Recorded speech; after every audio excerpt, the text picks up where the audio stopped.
Visite très officielle lundi au CEA de Grenoble. Le futur empereur du Japon, Naruhito, a visité le showroom des découvertes technologiques et rencontré étudiants nippons et français. La mobilité en Isère, c'est aussi la mobilité sur l'Isère. On en est loin des vaporetto comme à Venise, mais en septembre, le canoë est de sortie pour la compétition ou les balades au fil de l'eau. Et puis, petite footballeuse deviendra grande. Il y a quelques jours sur le terrain de Crolles, c'est le ballon au féminin qui était célébré avec la venue des meilleurs espoirs de la région, de Lyon ou de Saint-Étienne. Bonsoir à tous, ravi de vous retrouver dans ce JT du mardi 11 septembre 2018, chaque soir à partir de 18h. C'est 10 minutes pour faire le tour de l'actualité du Grand Grenoble. Paris, Lyon et Grenoble, pour sa visite officielle en France, la capitale des Alpes est l'un des lieux retenus par le futur empereur du Japon. Et c'est au CEA que Naruhito a rencontré les représentants des collectivités et quelques étudiants. Mais attention, une telle visite nécessite un protocole particulier.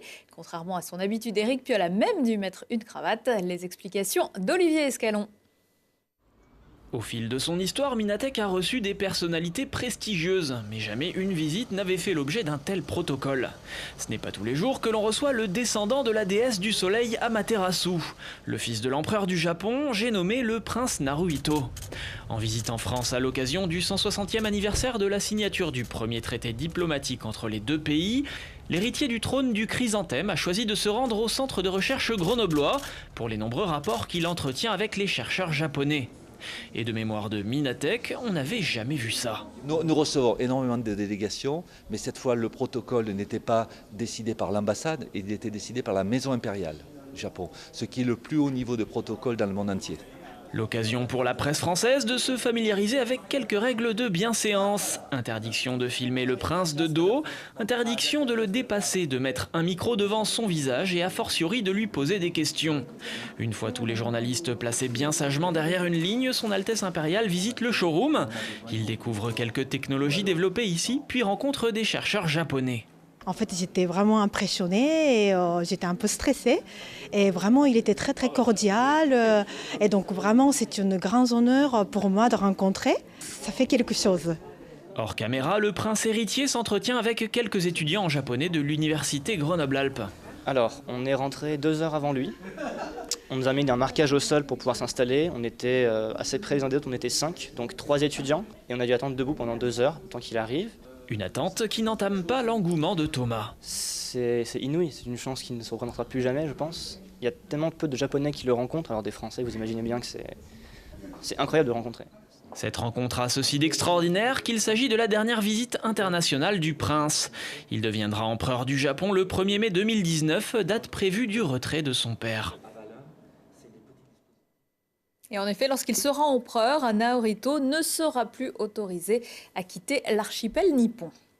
Le procureur de la République de Grenoble a ouvert une enquête pour violation du secret de l'instruction après l'article ce week-end du Dauphiné Libéré affirmant que la reconstitution du meurtre de Maëlys de Harajo était prévue pour jeudi 13 septembre en présence du meurtrier présumé de la fillette, Nordal Lelandais. Dans un communiqué, Jean-Yves Coquillat, qui a affirmé ne pas avoir eu connaissance de cet acte judiciaire, en a demandé le report. Pour lui, annoncer à l'avance une reconstitution dans ce genre d'affaires très médiatisées relève de l'inconscience. De fait, la reconstitution a bien été reportée, officiellement en raison des conditions météorologiques. Dans cette affaire, une autre enquête pour violation du secret de l'instruction est déjà en cours. Elle avait été ouverte 2 mois après le début de l'enquête. L'Isère a le vent en poupe. Isère Tourisme vient de communiquer son bilan de la saison estivale et les chiffres sont plutôt bons. La fréquentation est en hausse de 4% par rapport à la moyenne des 4 étés précédents. Les réservations du mois d'août sont meilleures que ne le prévoyaient les professionnels, avec pas mal de réservations de dernière minute. Les atouts du département, la richesse des événements culturels avec de nombreux festivals et sportifs, notamment le Tour de France ou les trails, sans oublier les activités nautiques et en montagne, appréciable en forte chaleur. Côté hébergement, c'est l'hôtellerie de plein air qui tire son épingle du jeu.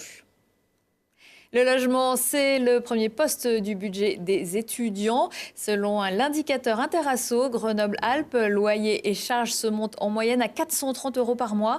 C'est près de la moitié des frais de la vie courante d'un étudiant.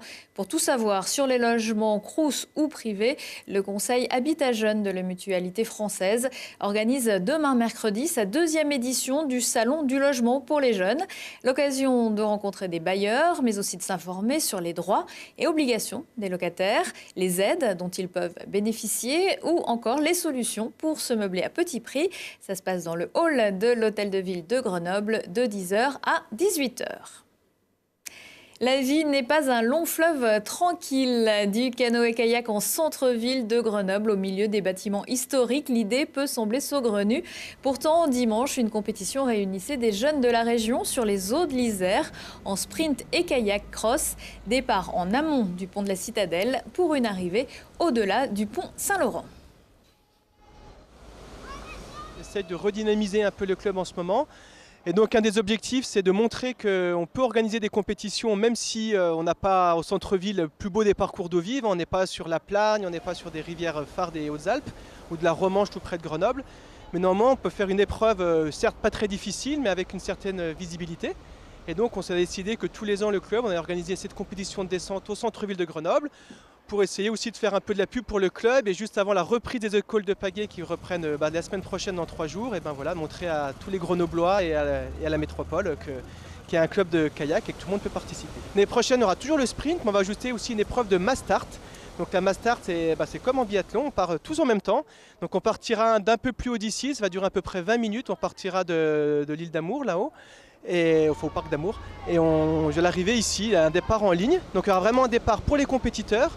Et derrière, on fera un départ grand public pour tout le monde qui ne sera pas chronométré, mais que tous les Grenoblois pourront descendre sur l'Isère librement avec des canoës. Et pas besoin d'attendre l'année prochaine pour découvrir les joies de l'eau vive sur l'Isère.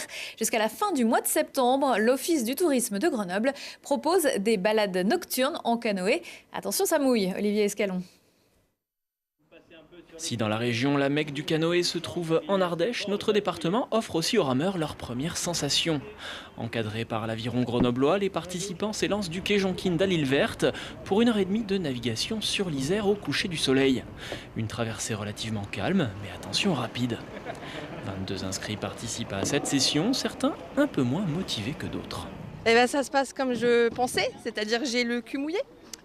Non, j'ai les fesses complètement mouillées, je me suis pris la vague, on va dire. Bon, alors ça fait rire tout le monde, moi beaucoup moins. Le plus de la soirée, les flambeaux allumés à la tombée de la nuit et placés à l'arrière des canoës. Après quoi, les plus casse-cou retournent s'amuser dans les rapides au niveau du pont Saint-Laurent. Excusez-moi, vous allez faire quoi là ? Là, on va faire on va remonter le rapide parce qu'on est des fous furieux, voilà, tout simplement. Mais la rivière ne se laisse pas dompter si facilement. On a eu la chance de goûter l'eau grenobloise et iséroise même. Et voilà, c'est très sympa, très bonne ambiance, super descente, c'est assez calme en plus là. Pas trop fraîche ? Non, ça va, étonnamment, je m'attendais à ce que ce soit plus frais, ça surprend quand même un petit peu. Mais ça surprend plus parce qu'on a un petit peu la honte de se renverser. Le reste de la croisière offre l'occasion de savourer le calme de la nuit éclairé à la lueur des torches. Une idée originale pour découvrir la ville sous un angle différent. De quoi convaincre même les plus réfractaires. Bon, finalement, c'était pas si mal, puisque c'était plutôt tranquille, des très bonnes conditions pour naviguer. C'était une jolie vue, il y avait beaucoup de touristes le long qui nous faisaient des photos, nous regardaient. Franchement, génial, c'est fabuleux de visiter, entre guillemets, visiter Grenoble par les eaux, quoi. Il y a les flambeaux, il y a tous les réverbères, on voit la ville vraiment par en dessous en fait, par en dessous et on voit jamais par en dessous. C'est drôle avec les montagnes, on voit tout le temps de haut, là on peut voir un petit peu par en dessous. C'est super sympa, vraiment. Je pense fabuleux. L'Aviron grenoblois propose également, mais en journée, des descentes découvertes encadrées et des parcours aventures en autonomie. On n'a plus le temps pour le reportage sur l'événement football féminin à Crolles, mais on vous le proposera de nouveau très vite à 19h15, 20h15 et 23h15 si on parlait. Aujourd'hui, avec ses invités, Thibault Leduc fait la rentrée universitaire à Grenoble, vote pour la 4e saison des budgets participatifs et vous parle d'un tour de la France à la seule force des bras.